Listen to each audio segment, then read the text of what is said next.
Hi guys and welcome back to the channel. Today I've got two replays in the Polish Tier 9 medium tank that's just come out, the CS-59. Now obviously this is the continuation of basically the series I've just been doing over the past couple of days, which started at the buggy and will end tomorrow in the CS-63. Well, tomorrow will be the CS-63 and then we'll have the CS-63 on-track video the day after, and it will show off all the tanks in one go, in one video. But yeah, this is the continuation in that series, so we're on the Tier 9 now, and this Tier 9 is just fantastic. Right now, I'd probably say it's one of the best Tier 9s that's out there. It's just beautiful to play, generally. It's got decent mobility, like you see in here. It's not, like, outstanding. You know, you're looking at it going, we're only going at 50 kilometers an hour. Obviously, you're going down to 60 downhill. But that's downhill. On a flat, you're getting up to 48, 49, 50, and that's about where you're staying at this sort of range. So the mobility for a medium tank is probably bang average. But that's just the thing that happens. It's kind of similar to the M48 in that way. You know, the mobility is not that good, really, for a medium tank, but everything else about the tank is just fantastic. So, what's the other thing that's bad about this tank? Well, the armour. The armour's not great. It's one of those tanks that will ricochet the odd shot here and there, again, that you just probably shouldn't. And it can side scrape, but it's paper. If you go hull down against someone, they will just shoot you right through the turret, right in the turret front, and pen you every time. Most things that you will meet will just destroy it. What's the big strength of this tank? Well, with 6.0 gun handling, this gun handles really, really, really nicely.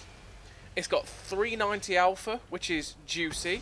It's got good pen at like 250, I think it's 252, I think is the standard pen on this, and then 292 on the premium, which means that you'll pen everything that you'll ever want to meet, which is very, very nice.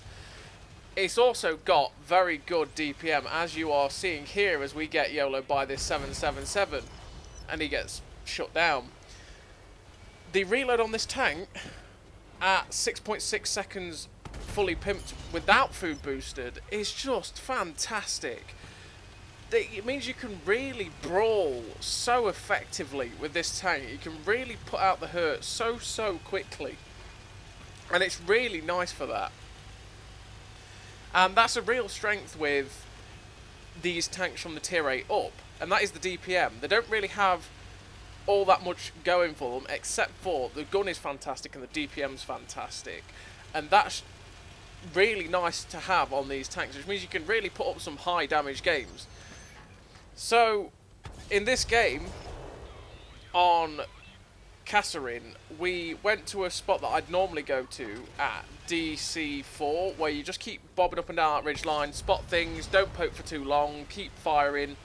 And it can really turn out to be really good. It can get you a lot of stuff done. It can get you a fair bit of assisted if you've got people camping behind you. You can also get a good amount of damage out. Unfortunately, it is a position that can get YOLO'd. As you saw with the 777, he just charged in.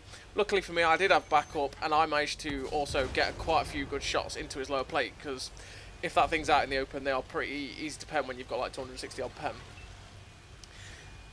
And yeah, you can get YOLO'd in, like, so it's one of those positions that you want to take, but at the same time you've kind of got to be a bit savvy in knowing when you've got to leave it. So if you see like two tanks charging across like that 777 was, you've just got to think, I've got to turn and go. I can't keep backing up, I've just got to run, because that's how you'll survive. And you're probably best to run up to the other ridgeline on the other side, and you might stay safe there because you're probably getting closer to your own team. So anyway, we've taken up a position here to try and attack these guys. I'm thinking, you know what, I'm going to try and attack this standard B and get rid of him. And I'm thinking, actually, I've made a mistake here, because this guy's just going to fire all three into me and I'm going to lose a lot of health. I should have played that better there, because I wouldn't have lost as much health as I did. But we still managed to shut him down before we got the third shell in, which was quite nice. Now we've got this IS-7 behind us. We've loaded APCR to guaranteed pen this guy, because we're going to be shooting at him from weird angles. Well, APCR doesn't do very well against angles anyway. We want every guarantee that we're going to go through this I-7, because he will guaranteed go through us every single time, and we don't want that, basically. And while I'm shooting down on him, I'm thinking if I've got the APCR in, there's more chance that I'll go through his upper plate than I will do with the standard rounds. So I don't want to poke around that corner, right, because he will thwack me if I go around that corner. So I decide, you know what, we're going to go around the other side. This Jagdpanzer gets spotted, and it's like, well, we're just going to track you in place. We're going to pen you and track you in place, shoot your drive wheels. Hopefully, someone will shoot you. I'll get some assisted. We're going to shoot him in the drive wheel again. We were just waiting for it to come into that right zone there to get the shot in. We end up tracking him, penning him, and we've got him perma-tracked, which is just perfect. He gets shut down. The IS-7's in front of us again. We get a nice shot into his lower plate. And now he's thinking of coming to get us, but he's actually being charged by the rest of our team, so he doesn't do that. We get a nice shot through the side of him, shut him down, and now there's only 2 tanks left. Now, I'm thinking they were spotted in this general direction. I think the TD was last spotted at, like, H0. So I'm going to head off in this direction. Hopefully I'll get there before my team, but, I mean, the likelihood of that happening is, you know, not the best, because there's so many people already around him. But from this higher elevation, we might be able to get a shot at this T95E6 if he comes round. So we're just looking for the shot. We get a nice shot into his side, and it's like, please, please, please, can I get another shot? Can I finish him off? But unfortunately, he gets finished off by someone else. And there's the TD, gets spotted up at K9. We're just going to try and see if we can get into render range. But again, we've got so many of our team down there, and there's so much in the way, we might not get there. But do we? The shot would have killed him. Oh, it was so close. The shot would have killed him if someone else hadn't beat us to the trigger.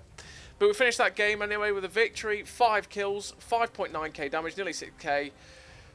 And it just showed off what this tank can do when you can put the gun to work. We finished with 3.3k assist as well, so that was like 9.5k combined. Ace tanker, high caliber, 2.2k base nearly. Yeah, beautiful game for the tank, and it really showed off just how good this tank is. It's just so nice to play. It's just really fun, generally. It's a really, really fun tank. So, we're into the second replay, and this one was graciously given to us by Dgeneratio again. He was in our 7772 tank review, and this time he's had another Stormer in the CS-59. And I'll leave the link to his channel down in the description below. Now, he's gone on Prokhorovka. He's also bottom tier, and he's going to take up a position that I like to go to all the time on Prok, because you can get a lot of assisted out, and you can also get quite a lot of damage out from this position too, which is nice. So he's going to move up to this ridgeline and see if we can get shots off. Now, Dgen is actually not using a fully trained crew. He's actually training up his Creighton Abrams crew in this tank.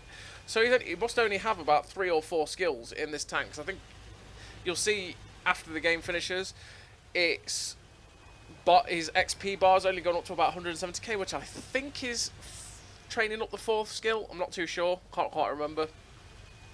So bear in mind that he's not actually running a full trained crew in this game. Now, obviously for me, personally, I ran the same crew all the way through these tanks, and that was Born Leader, Rapid Loading, Sixth Sense, Situational Awareness, Camouflage Expertise, Run and Gun, Steady Aim, Trap Mechanic, and Muffled Shot. Now, like I've said all the way through, Muffled Shot is optional. You can drop the Muffled Shot, put Firefighting on if you feel like you're getting set on fire all the time, or Fire Prevention, 1 or 2, whichever one you prefer, because I say that's a skill of choice. That's which one of those you actually prefer yourself. Or you can drop the Muffled Shot and put Snapshot on to help your accuracy when your turret rotation is going, because obviously these tanks have a base accuracy of like about 3.38, which isn't brilliant, and really does need all the help it can get. But generally, even with the 2 crew skills of Run and Gun and Steady Aim, the aim and the accuracy on this tank is great. And obviously with the equipment, you want to run rammer, vert stabs, and optics, because obviously you want optics to be able to boost your view range as much as possible, like the situational awareness, because view range is king, especially for medium tanks. It really helps, really, really helps, especially on a map like Prok. And vert stabs, because obviously, like I say, 0.38 accuracy, you want to get the accuracy as high as you possibly can, with the rammer being, obviously, get your DPM even higher than it already is. So, Dgen's in this position anyway. He's in this position, and everything is getting spotted up. He's getting good shots off. He's not stopped firing yet. He's just constantly firing. I mean, we're less than 3 minutes in, and he's already up to 3.5k damage. And he's just shut down the Scorpion G, and this mouse has moved into the bowl, which is dangerous for him because, well, Dgen's just going to keep putting the hurt in. He's looking for a shot at this Conqueror. Unfortunately, he ends up derping into, I think, the building right next to him, and their Stone Cold on Dgen's team finishes him off. Now, Dgen's trying to pen the cheeks of the mouse there. I think he switched back to AP for the Conqueror, and he's switched back to APCR now because obviously he's never going to pen the mouse cheek with AP, and he's just trying to shoot the mouse there with the angle on the turret a little bit awkward. But now this mouse is facing at him, he would be able to pen the cheek, but he unfortunately aimed just at the gun mantler there, which again he's not going to pen. And he's only got 2 more tries of APCR left on this mouse. Now the mouse stops looking at him, which is nice, gives him the side of his turret. He slams a shot in, and he's just been wary of the light tank that keeps bobbing up and down on this ridge, because obviously that light tank would probably YOLO about, get a nice auto-aim shot into him, and it'll be hurt. He fires his last round of APCR into the mouse's side of the turret, finishes him off, and that's one big threat gone. I think this M46 pattern here has given up. Let's look exactly what it looks like. He's not moving. He's either DC'd or he's given up, and he's just giving Dgen a nice kill here. And the light tank went, "Get down, Mr. President!" as he got shot then.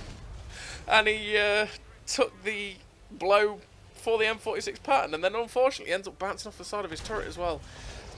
So that M46 pattern, even though he's been DC'd or he's just left the game, he's actually got lucky to still be alive. But he's hopefully going to finish him off right now. Yeah, the M46 is gone, and he's up to 5.3k damage. And this light tank has been annoying, and like I say, took that hit for him there, which is, you know, slightly irritating.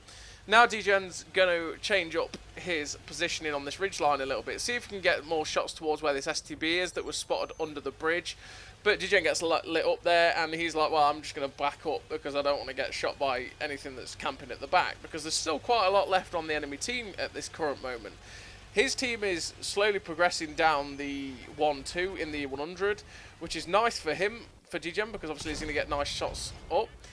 And unfortunately, this shot there ends up hitting the only place on the Rheinmetall Panzerwagen that is not going to get penned, and that is the gun. That is really unfortunate position that shell hit. Really, really unlucky, to be fair, because, I mean, you're going to pen that tank everywhere you shoot it unless you end up hitting the gun. Actually, that's twice he's shot that guy and not penned him, because the other time that the Rheinmetall Panzerwagen went, "Get down, Mr. President," he actually did track damage. Go figure. Now the Panzerwagen's coming back. He's looking if he can get a shot. He can't quite get the shot. The E100 that was marauding down the 2 line for Dgen now is dead, which is unhelpful, because obviously that means that he's got nothing spotting up there. He's loaded a HE round for this light tank, which he was clearly hoping to get a good pen into with it, because obviously if you pen someone, I think they're 515 damage average with the HE on this tank. It's either that or 480, which is going to do some significant damage to that light tank if he gets hit with it. And he's still got the HE round in. I'd probably, with the light tank having left, would have reloaded AP, but I would have been wrong, because he pens that guy with the HE, and he Disco Infernos him, which, yeah, is always lovely. And he ends up burning for a bit, which I'd have reloaded AP, but penned him for 414 with HE, which he should have definitely rolled for way higher than 414 with HE, but damage roll RNG, right? That CS-59 gets shut down. He's now looking, or I say looking, he's getting shots into the back of this batchat. That batchat gets tracked, which means he's got easier shots into him. And he's up to 7.5k damage now. Now, he's having an absolute worldie of a game right now. And in this sort of situation, I don't know about you, but if you're in this sort of situation where you end up with 7.5k, you're going, oh my goodness, this could be a big game. I want to push this as hard as I can. And unfortunately, he's just missing a couple of shots on this batchat. He's weaving. Hopefully, he'll get a pen into him this time, because he started to drive in a straight line. But no! The batchat neos it. And unfortunately, he ends up missing on that guy. But when you're in this situation, you've got like quite a lot of damage. You tend to be thinking in your brain, oof, I'm on for a big game. I really need to push this up as much as I possibly can. I tend to go extremely aggressive at this point, because right now, obviously, they've got 1 heavy, 2 mediums, a TD, and a artillery. He knows where the 2 mediums are. He doesn't know where the TD is at this moment in time. He knows where the heavy is because the heavy was last spotted on the hill. So he's decided now is the time to go ham and go in. TD gets spotted at H1. He spots the artillery. He loads the HE because obviously he can one-shot this guy with the HE if he hits it right. And he does. He rolls for 500. He ends up bouncing the medium tank from the back there. I think it's the STB-1 that's still alive. Which, that's what I say. The armour on this tank isn't great, right? But you can bounce shots. It's troll armour. Because of the angling on it, it may not be the best if you hit it on flat parts, but if you hit the curvature on the turret and stuff like that, it'll just ricochet. And it can happen, which is very, very nice. It's like the STB-1 there, like you see there. It's not got the greatest turret arm in the universe, but when it's using its full gun depression and that, it can just ricochet shots, which is very nice. So now there's only one tank left. It's 60 TP on the hill. He's going to try and get a shot under the train into the 60 TP and finishes him off. And what a cracking game that Dgen had on this map in this tank. And it's an absolutely fantastic tank. Everyone's going to enjoy this when they get this. The tier 8, 9 and 10 in this line especially are utterly fantastic. And Dgen finishes there with 7 kills, 8.5k damage, 1100 assistance. That's 9.6k combined. And it was a thoroughly entertaining game. It's a fantastic game for a fantastic tank. And he ended up finishing with 2.5k base XP as well, which is absolutely fantastic. So he finishes with the Ace Tanker, the Devastator, the Top Gun, the High Caliber. Yeah, honestly, what a tank and what a line this is turning out to be. And I really hope that everyone enjoys this line as they grind up it. See, he's got 2.6k base XP there as well. And yeah, it's well worth the grind, this line. It really, really is. A lot more than some of the other lines in the game. And it's just been an absolute blast to play. The tier 6 is good. The tier 7 is it's okay. The tier 8's lovely. This is lovely. The tier 9's brilliant. It's just a fun line. So, as always, everybody, thank you very much for watching, and I'll see you next time.